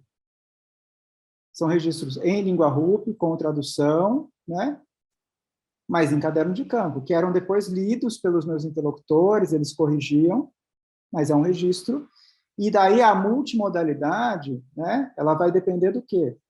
Do grau de detalhamento de descrição que você vai trazer no teu caderno de campo, né? Na tua compreensão do que é aquela situação enunciativa. Então, nos dois extremos, né? Eu posso ter uma documentação audiovisual complexa, né? E que vai poder ser acessada por pesquisadores, né? Que trabalham em vários níveis do estudo da linguagem, né? Isso vai render de diferentes formas, né? Para o estudo de morfologia, de sintaxe, de semântica, né? Mas a questão é que isso daí vai produzir um acervo rico, mas o caderno de campo e a boa descrição da situação enunciativa e da situação de interação, né, vai ser igualmente importante, né? E esse entendimento de qual que é a reflexão que as pessoas têm com relação a cada um dos gêneros e qual que é a adesão que eles têm às formas de registro, né? Então, enquanto na enunciação de uma narrativa mítica é possível a câmera, na enunciação dos benzimentos, não. Ou só em alguns contextos muito específicos. Então, é por isso que a gente evita, por exemplo, esse termo coleta, né? Porque é uma construção colaborativa de dados, e essa construção ela tem que ser acessível a todo momento, né? Então, a todo momento as pessoas podem pegar o meu caderno de campo, o caderno de campo da Paty, podem ouvir os áudios, podem ver os vídeos, né? Então, criar as condições de apreciação e de crítica da própria comunidade, né? Porque daí elas vão dizer, olha, isso que eu falei eu não quero, né? Entender que eticamente, né, esses entendimentos mudam, né? Então, você constitui um acervo, a pessoa ela pode dizer, não, aquilo que você gravou naquele momento não pode mais estar lá. E daí você tem que retirar isso, né? Então, esse cuidado ético, ele tem que perpassar todo o processo de pesquisa e de construção desses dados etnográficos. Então, acho que o trabalho com a multimodalidade, ele envolve assim, do ponto de vista mais da etnografia da fala, de uma perspectiva antropológica, né? Também uma leitura crítica com relação às próprias formas de registro e uma abertura muito ampla ao modo como os interlocutores estão entendendo esse registro e construindo esse registro com a gente, né? E esse respeito assim, esse entendimento de que a multimodalidade não é só exclusivamente a gravação em alta resolução, de corpo inteiro, com gesto, né? Isso é um tipo de registro multimodal, né? Mas existem muitos outros e todos eles têm que ser muito dialogados e construídos com as comunidades e com os interlocutores. Acho que é por aí. E acho que aí cria um desafio também de como não abordar essa forma de vida por parâmetros nossos, né? Pelos parâmetros do pesquisador, porque tanto pela violência que como pelo quanto se perde, afinal de contas a gente leva categorias que a gente criou para as nossas realidades, né? Não são categorias válidas para todas as realidades. E uma outra coisa que eu fiquei pensando também são nas questões legais mesmo, sabe? De direito de uso, né? Como que é esse trabalho para conseguir fazer isso? Então, daí você tem vários protocolos, né? Você tem desde os protocolos estabelecidos pela FUNAI, pelo Comitê de Ética do CNPq, e, mais recentemente, o que a gente tem construído nas universidades públicas brasileiras são os comitês de ética em ciências humanas, né? E daí todos eles submetem processos de pesquisa à Plataforma Brasil, ao CONEP, né?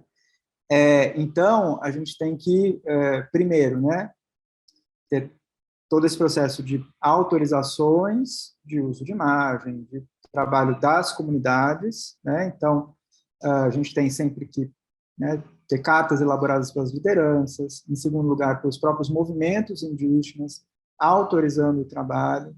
Isso vai compor o processo da FUNAI, isso vai compor o processo... Isso é uma legislação que se aplica ao trabalho de pesquisa em terras indígenas, né? E depois tudo isso vai ser submetido também ao Comitê de Ética do CNPq. Isso é um dos caminhos, o outro é o CONEP, a Plataforma Brasil, e daí a submissão via esses comitês de ética em pesquisa das universidades, né? Então, são dois processos, e daí a questão né, esses processos eles não podem ser só protocolares, né? Eles têm que envolver uma ética da pesquisadora, do pesquisador, a todo momento na comunidade, né? Então, isso que eu estou dizendo para vocês, né? Por exemplo, o acesso das mulheres Rúpida a essas gravações, ou as crianças, né? Ele exige um cuidado ético muito grande, né? Eu não posso pegar o gravador, né, e colocar na orelha de uma criança, porque ela pode ficar doente. Isso pode, inclusive, afetar o risco de vida dela, né? E isso é o quê? É entender, né, que a gente está trabalhando com uma outra ontologia da linguagem, né? Um modo de entendimento da linguagem, um modo de entendimento do que é língua e do que uma língua faz, inclusive com o corpo das pessoas, é completamente diferente, né? Então, não tocar o gravador para todo mundo ouvir, né? Então, se a gente fosse, né, se a gente parte de um pressuposto democrático, né, ou de uma certa ideologia democrática, não, é legal que todo mundo veja o registro, né, exibir para todo mundo, né, para homens, mulheres, crianças. Nesse caso, não, porque a gente vai estar incorrendo numa violência com relação às pessoas, inclusive expondo essas pessoas a riscos de saúde, riscos de vida, né? Então, é por isso que esse entendimento contextual e etnográfico ele é tão sério nesse tipo de documentação, tá? Obrigada. Tem uma pergunta da Maria Eugênia, que é uma parte que foi falado, né, tinha... A Maria Eugênia não quer falar? Acho que seria legal. Porque Se como ela uma puder, né? parte já foi contemplada, acho que dela só traz o que falta, assim. Maria Eugênia, quer falar?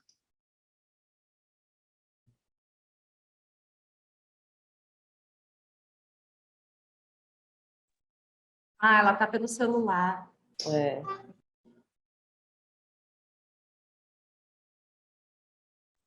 Então, diz você, Cecília. Vou trazer então, né? Ela fala, minha pergunta para o Danilo é mais para entender se em algum momento se utiliza no campo ou pós-campo as ferramentas e talvez alguns preceitos da documentação museológica aliada ao método de registro etnográfico, pois vemos pesquisas na área da linguística, na antropologia linguística, que se servem desse método de forma transdisciplinar.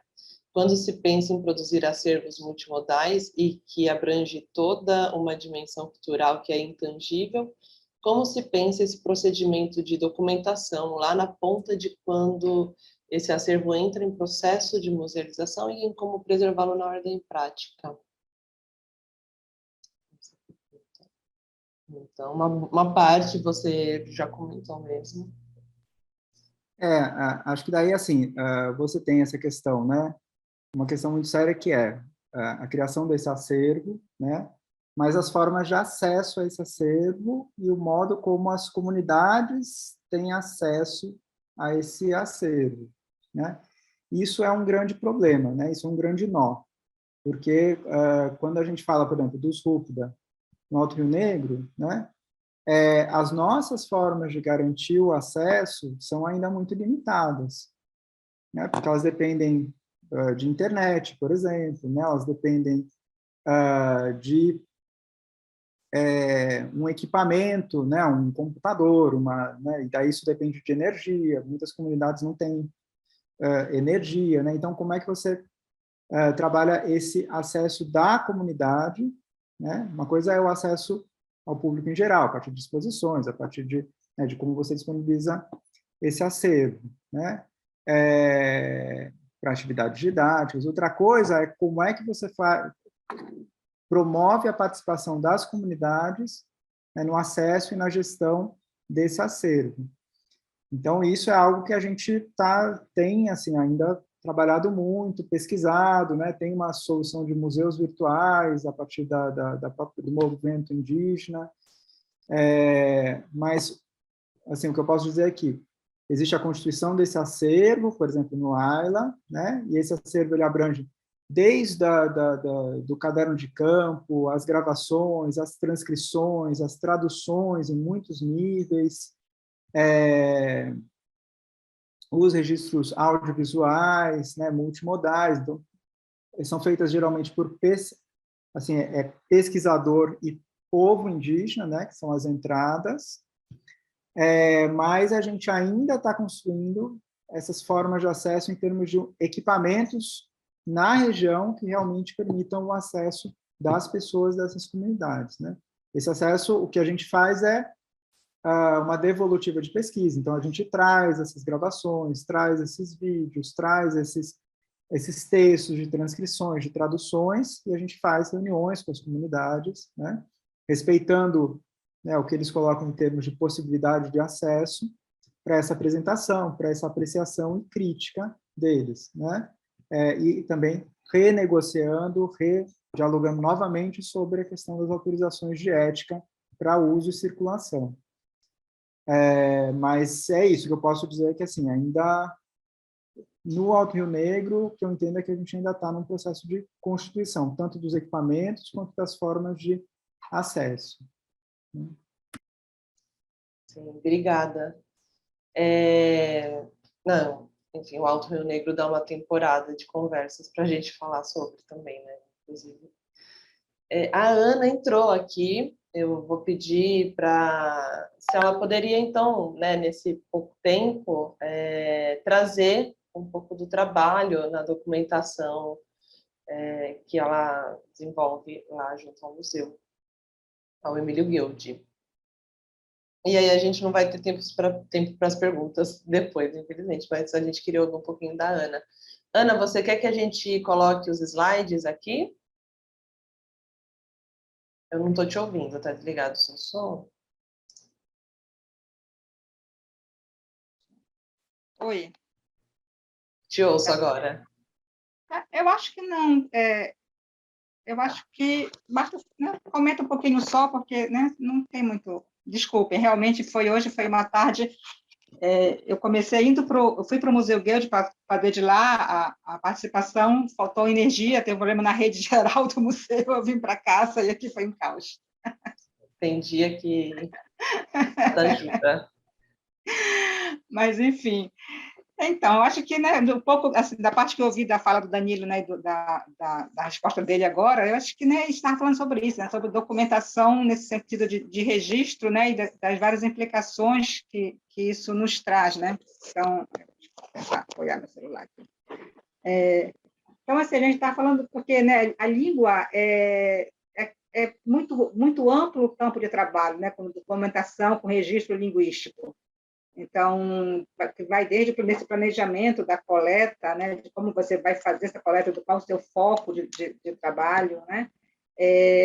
E a gente estava falando no início da documentação linguística, né, como disciplina, né? Então, né, que é uma disciplina relativamente nova, né, que se coloca com foco da gente que olha, né, para a língua como a fonte de dados primários, né, que a gente vai fazer o registro, né, e tentar fazer esse registro da forma mais abrangente possível para que seja, de fato, um registro de multiuso, né, assim, multimodal, acho que o Danilo falou essa né, multimodalidade, multimodal que você possa cobrir os diversos atos comunicativos, diversos eventos comunicativos, né, e era isso que eu ia mostrar para vocês. Eu estava, na hora que deu o bug total, de falar um pouco sobre, mostrar um pouco, né, uma gravação de música, né, de um relato pessoal, de lista de palavras, né, porque esses são os nossos dados primários, né?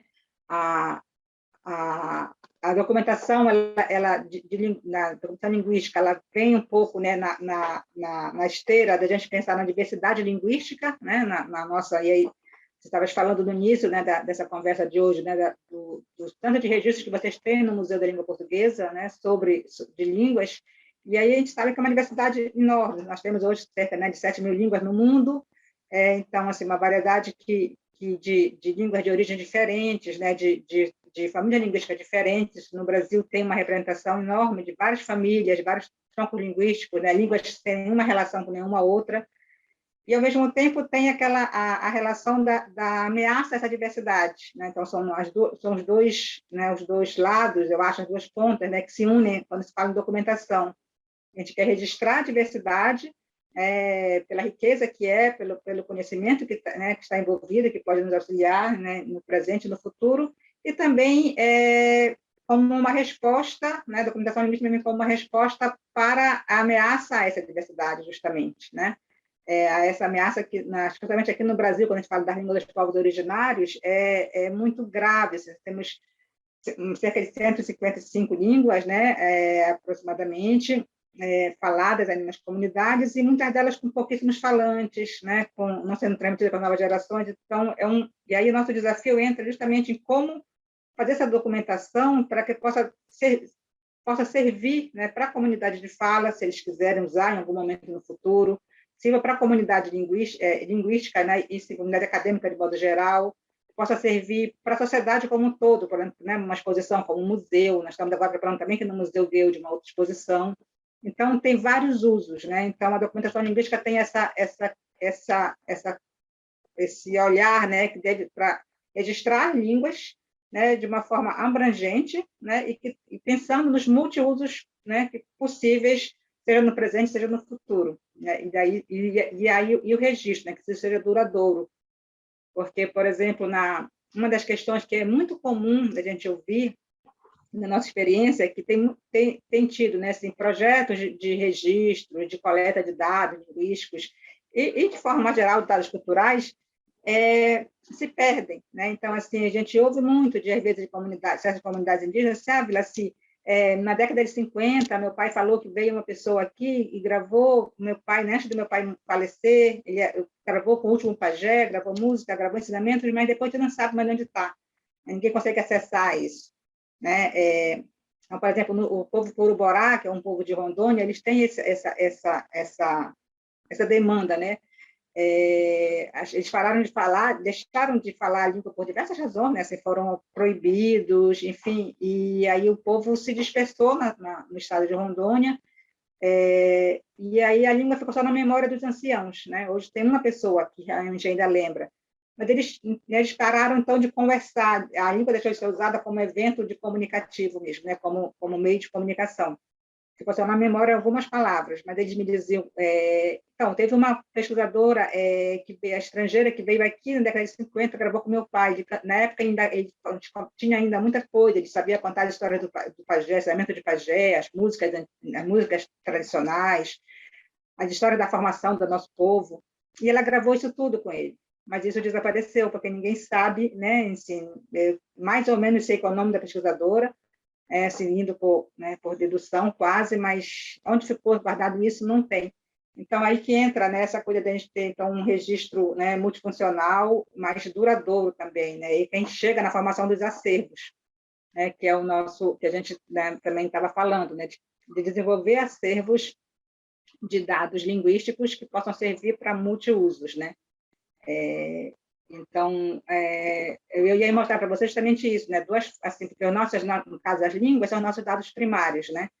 Então, a gente vai trabalhar, você vai para uma comunidade, então você vai gravar diversos eventos comunicativos. Então, pode ser relatos pessoais, música, a gente quer, então, não só gravar as línguas, né, assim, de forma aleatória, mas dentro dos eventos comunicativos. Então, se é uma festa, você vai registrar, né, a música, mas também tudo que está envolvido naquele evento, né? Então, se é um relato pessoal, então de forma que você possa ter informações, né, para isso. E esses dados primários é que vão servir de fonte, né, para trabalhos futuros. E aí entra o trabalho de transcrição, né, na língua, com conhecimento da língua, você vai poder transcrever, traduzir, né, para esse material. Então, de fato, a programação linguística envolve a coleta, né, o registro, o tratamento desse material, né, seja tanto por transcrição, tradução, os metadados, que são super importantes também, metadados, informação sobre o material, sobre os dados primários, né, quem participou daquele evento, quem fez o registro, onde foi feito, né, e depois o trabalho de arquivamento, né, o arquivamento desse material em acervos, né, organizados que possam ser acessados, né, posteriormente, né?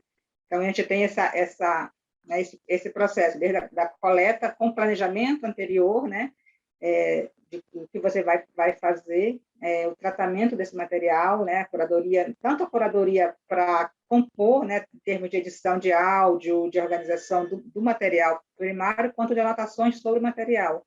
E, por fim, o arquivamento. Então, aqui no Museu Verde, a gente tem esse trabalho, a gente trabalha, né, com essa, desde a documentação, envolvendo, inclusive, a participação, né? A gente tem trabalhado na capacitação de atores, né, indígenas para realizar essa documentação, sabe, de forma sistemática, né? Porque não basta pegar um celular de qualquer jeito, chegar lá ou o microfone e gravar de qualquer jeito, né? Então, precisa ter um planejamento pensando no uso futuro também desse material.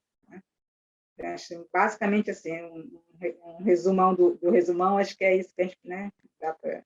E aí a gente pode conversar um pouco mais a partir das perguntas e dos comentários. Ana, eu queria aproveitar e te perguntar, bom, primeiro agradecer e tal, enfim, a gente também tem que lidar com o que é a realidade, é isso aí, tá tudo bem. Perguntar, assim, como vocês aí do museu definem as pesquisas que vão ser feitas?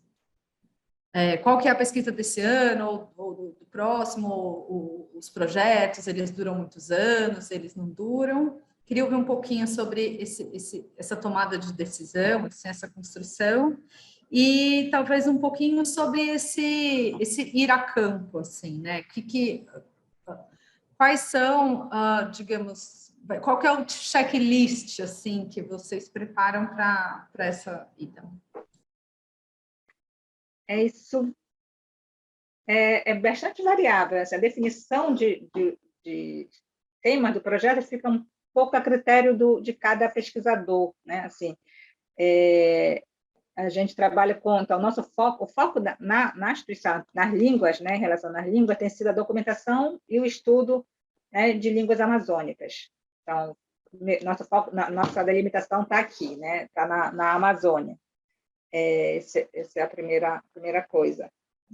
E aí, assim, depende um pouco, né, depende um pouco da oferta de recursos, né, onde você pode buscar recursos, o que está disponível nas temáticas. Então, assim, é bastante variável a definição de qual o projeto que vai ser realizado. Eu, particularmente, tenho atuado com línguas bastante ameaçadas. Então, assim, eu tenho atuado, tentando fazer o registro, né, a documentação de línguas, talvez, né, que tem poucos falantes, em que tem uma situação muito mais, eu acho, urgente de documentar. Então, o meu foco pessoal tem sido nessa linha, né? E aí, para ir para campo, então, assim, depende também, né? Varia de cada língua, de cada lugar, mas o ideal seria ter um trabalho com uma equipe, né? Uma equipe multidisciplinar, inclusive, né? Seria ideal, a gente tenta, mas assim, a gente não tem, a minha experiência, infelizmente, eu não tenho tido essa oportunidade de trabalhar com uma equipe maior em campo. Muitas vezes a maior parte das vezes eu tenho ido a campo sozinha, na verdade, né? E assim, antes a gente não tinha muito acesso à possibilidade, né, de trabalhar com a comunidade, com pessoas que pudessem trabalhar junto. Hoje isso mudou, né?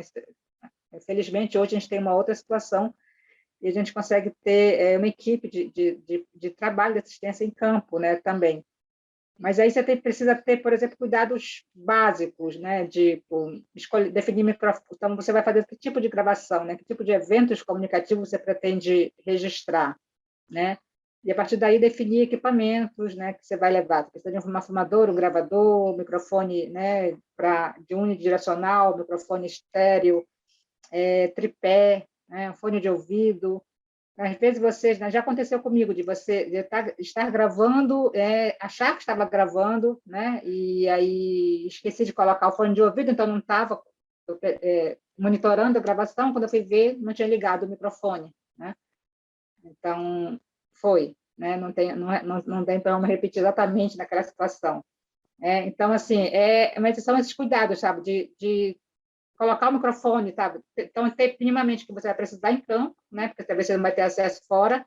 E durante a gravação, né? Assim, às vezes, realmente checar, né? Porque às vezes liga tudo, mas se você não ligou o microfone, já era. Às vezes você vai estar em campo e você faz uma sessão de gravação e esquece de desligar o microfone, ao contrário, a bateria vai toda embora. E aí, né?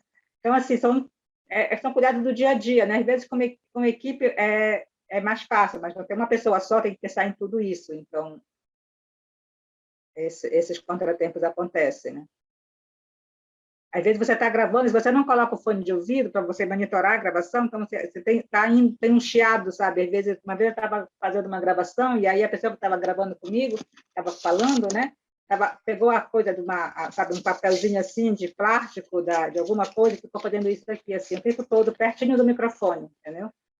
E aí, então, assim, se você está monitorando, você consegue perceber isso de imediato e resolver a situação, mas se você não estiver monitorando, você vai ver isso, sabe, tempos depois, e aí não tem como refazer. E aí a gente vai aprimorando, né, o percurso aí das próximas pesquisas e tudo mais. É muito legal, assim, ouvir você, ouvir o Danilo, acho que especificamente aqui para a gente dar uns insights, assim, super legais sobre possibilidades, assim, de atuação e até de um outro olhar sobre o que já existe aqui, sabe? Nesse repertório existente, assim, do Museu da Língua.